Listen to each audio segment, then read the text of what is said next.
اوس دا څوک ویلی شي چې د الله په ټوله خدایي کې د پیغمبر نه هم لویه مرتبه د چا شته؟ دا څوک ویلی شي؟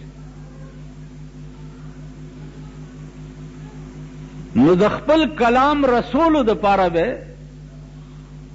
انتخاب چې دی هغه د پیغمبر وکړو،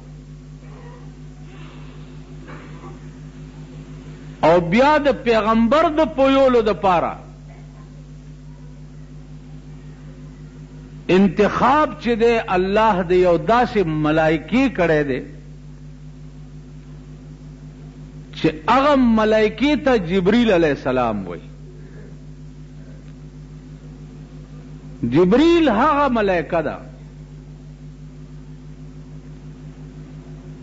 چې د خدای په ټوله خدایي کې څومره ملک مقربین چې دي د جبریل نه اوچت مقام پکې د چا نشته.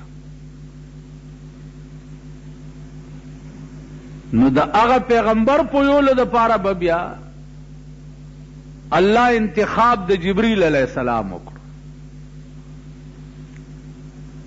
هغه کلام الہی چې دی هغه به جبریل راوړو هغه متعلقه پیغمبر ته.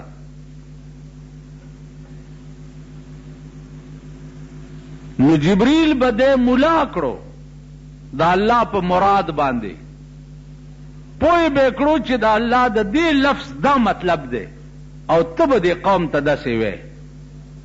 نو هغې نه پس ته به بیا پیغمبر چې دی قوم ته هغه مراد بیانول. عزیزانو، جبریل علیہ الصلاۃ والسلام دا د جنت د زمانه نه او د آدم علیہ السلام د زمانه نه د انسان سره د دې پیوستګي شوې ده، او داسې پیوستګي ده چې د انسان اول نکاح چې ده، اول نکاح دا هم جبریل علیہ السلام تړلې ده.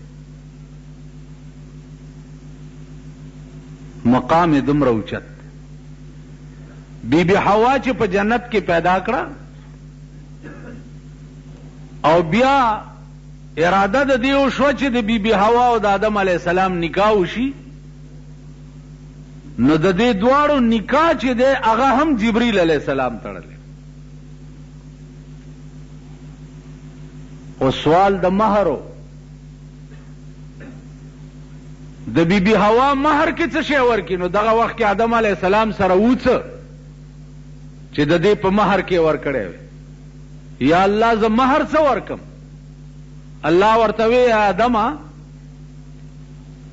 ستا په اولاد کې به یو پیغمبر پیدا کیږي، محمد نامه به وي.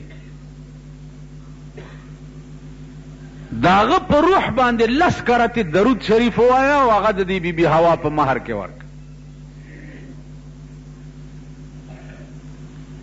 نو عزیزانو، جبریل هغه فرشته ده چې د انسان اول تعلق د نکاح هم جبریل جوړ کړو او آخری خاتمه هم د جبریل په جناب محمد رسول الله باندې وشو. اوس دا جبریل دومره عظیمه ملائکه ده چې د 6 وزرې دي، 6. بعض علماوی 600 وزرې دي، او یو وزر د جبریل داسې دی چې هغه خور کی نو دا ټوله دنیا پټي. اوس په دې وزرو د پاسه لیکلي څه دي؟ علما لیکي چې په دې ټولو وزرو دا لیکلي چې قل هو الله احد الله الصمد لم یلد ولم یولد ولم یکن له کفوا احد. نن هو قل هو مونږ ته د سخکاری نه، نن دنیا وګوره د انسانانو نه غواړي، انسانانو پسې ګرځي.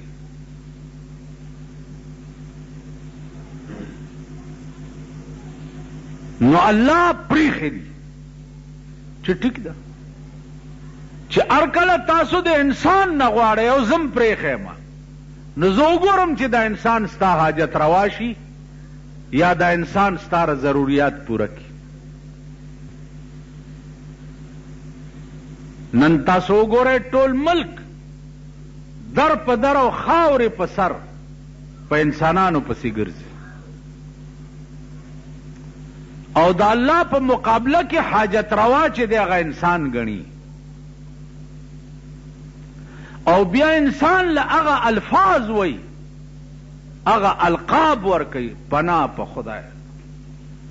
دا وزیران مزیران چې چرته لاړ شي دوی له یو سپاسنامه جوړه کړي دا هغه علاقې کونسلر صاحب یا چیئرمین صاحب یا هر ګن بلا چی دا علاقې خانی یا سپاسنامه یې لیکي په هغه سپاسنامه کې چې کوم الفاظ لیکلي هغه وزیر ته نو زه چې کله واورم یا وګورم نو زه سوچ کوم چې هغه کور دی وران شه چې ته پکې اوسې دې د غلو ډیري نه تا څه شی جوړ کو تا خو ډیران دی.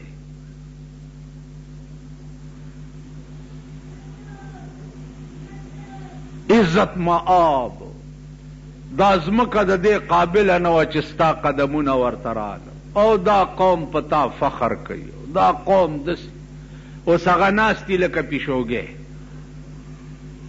هسې زمونږ د دې حکومت د دې خلکو د شکلونو ته وګورئ که نه ښایسته سړی هم پکې نشته ټول پیشوګي میشوګي دي او چا پوزې چیتي دي او د چا غوږونه کاږه دي او د خو چونکې وزیر دی او دولت دی ورسره پولیس ته غیر چاپیر دی نو مونږ ورته ټینګېدی نه شو. نو خدای ځان ته سپارلي یی نور به خوارېږئ نور به ذلیل کېږئ نور به رسوا کېږئ تماشې به د ځان کوئ څه لتاړ یی او څه رسوا یی. نن زمونږ ملک کې تاسو وګورئ قبرونو تم خلق سجدے لگئی قبر ته په سجده پریوزي تندی ورته ولګئ دا تندی دی چې د الله نه سوا چا ته په ځمکه ولګولو په ټکي سړی کافر شي.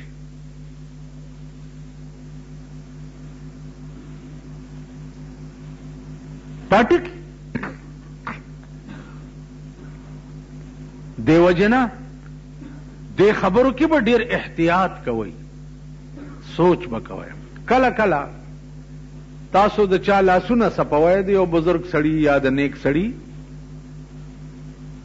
نو لاس چې ورکې سپی نو لاس به داسې اوچت کې نو سپ دی داسې به ورته ټیټېږي نه سر به نه ټیټېږي.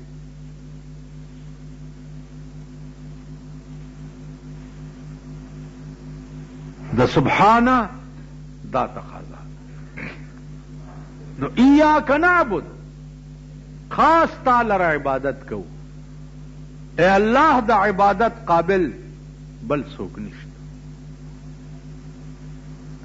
او ایاک نستعین اے اللہ تانے امداد غواړو تانے سوا بل څوک د امداد قابل نشته بل څوک چې تا سره امداد الله چې د چا په زړه کې نه اچولي که ته خیر غواړم تاله 1 روپۍ نشي در کولی چې د چاړه کې واچوي چې روپۍ دله ورکه د الله در کړي بنده نه در کړي بنده خو چاله سره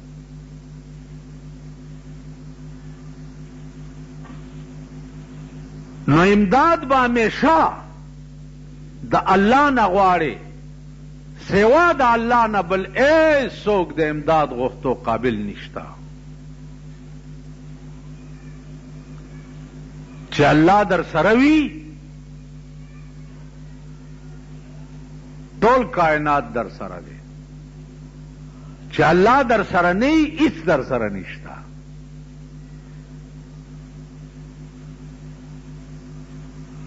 نو امداد با هر وخت د الله نه غواړي.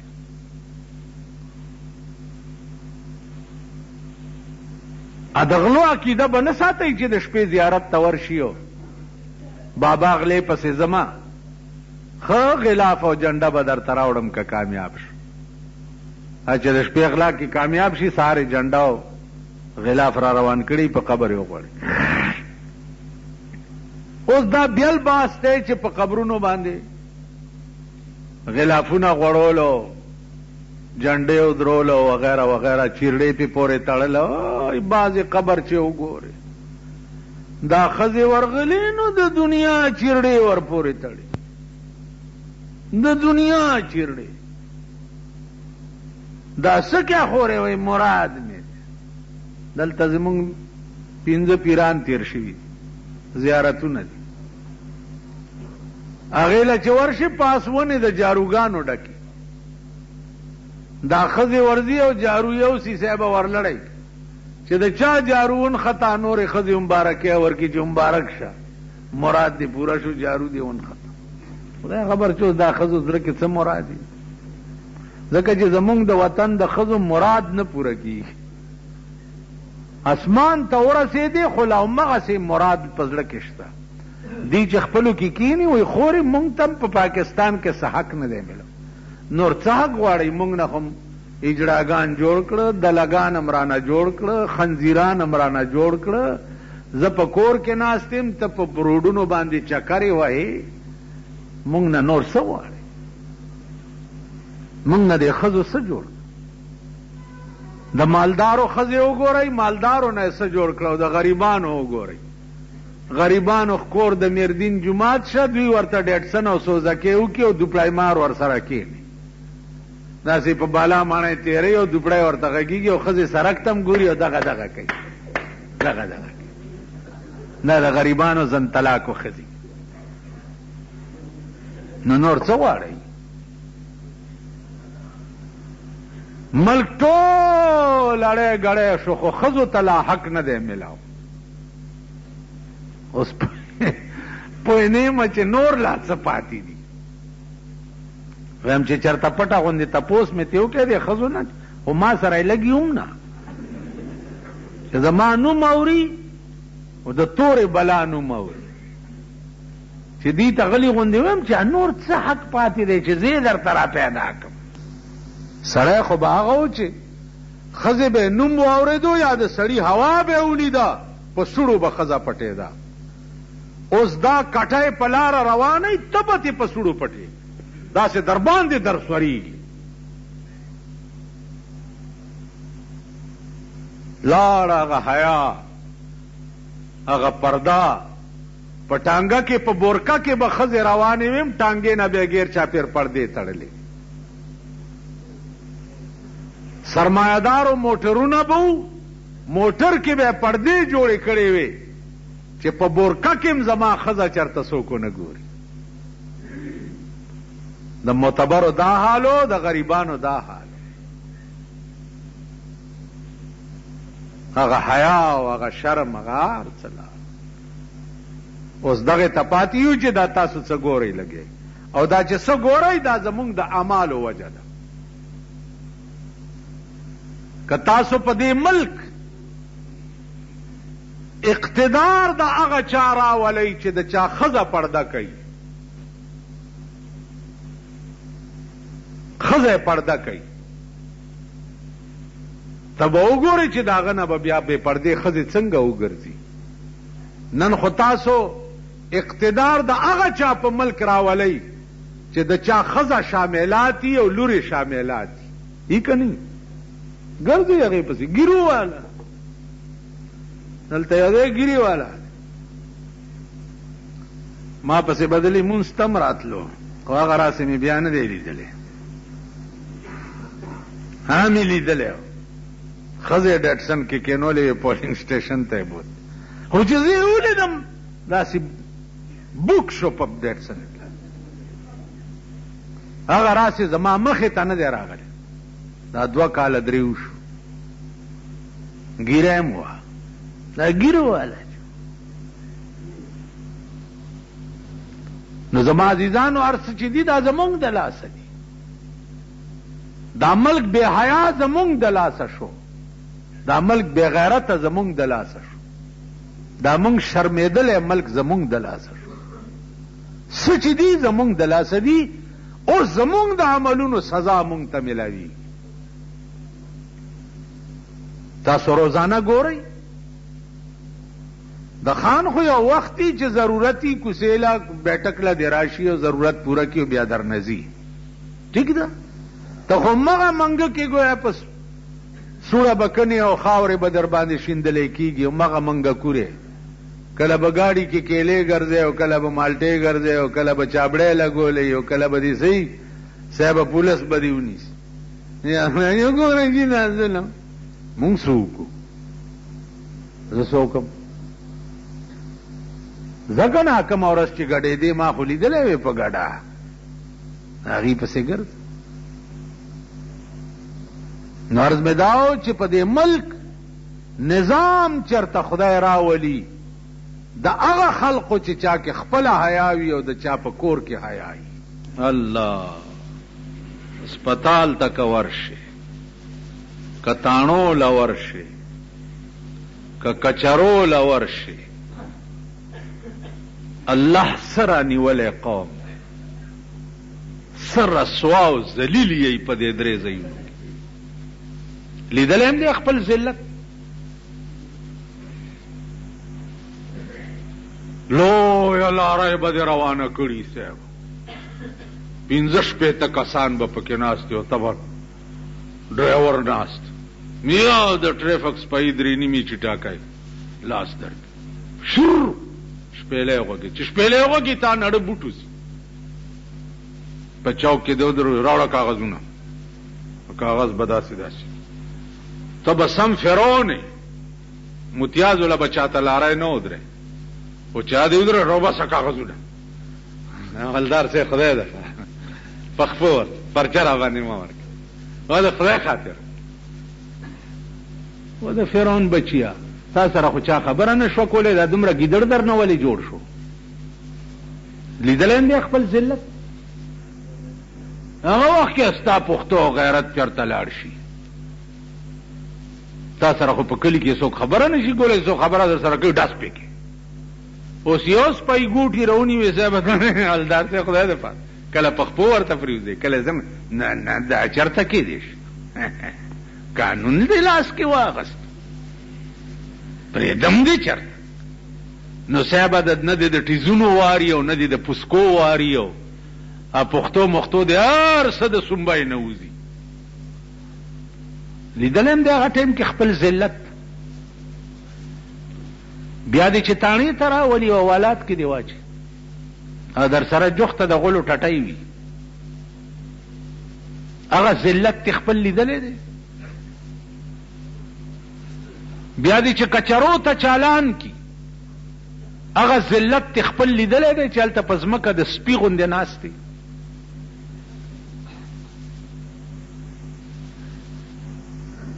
زما عزیزانو د دې ټولو ذلتونو وجه چې دا د ټول قوم د خدای نه بغاوت دی چې دا قوم مالک حقیقی نه پیژني، مالک حقیقی سره رابطه او تعلق نشته، نو خدای ذلیل او خوار کړ. زما واده چې ونو یو سړي راته ګیله وکړه، ما ته وی چې تا خو چاته هم نه مال په مام د پلار حق دی. ما چېرې د چا د واده ورجې خوړلي؟ ویل نه. نو مال په ما دې څه موټ خرڅ کړي؟ زرک شه ما ته چې څوک د واده وي د هغه دې خدای سټه وباسي. زه په عمر کې تللی نه یم، کار مې څه دی، غریب سړی یم، کار مې څه دی. د پیغمبر سنت مونږ پریښي دي، مونږ تباه یو. ټوله پریښي، مولیانو پریښي، پیرانو پریښي، میاګانو پریښي، عوامو پریښي، خواصو پریښي، د پیغمبر سنت هم پریښي. نو خدای مونږه پریخي یې کنه. که ته د پیغمبر سنتو ته نږدې راغلې، ته د ځان تماشه کوه، هیڅ تکلیف به درته نه وي. هیڅ په زندګۍ کې مې د کارډ نوم بدی شي. کارډ که لور مې واده ده او که زامن مې واده کړي دي، څوک به دا ثابته نه کړي چې ما کارډ هلکه زما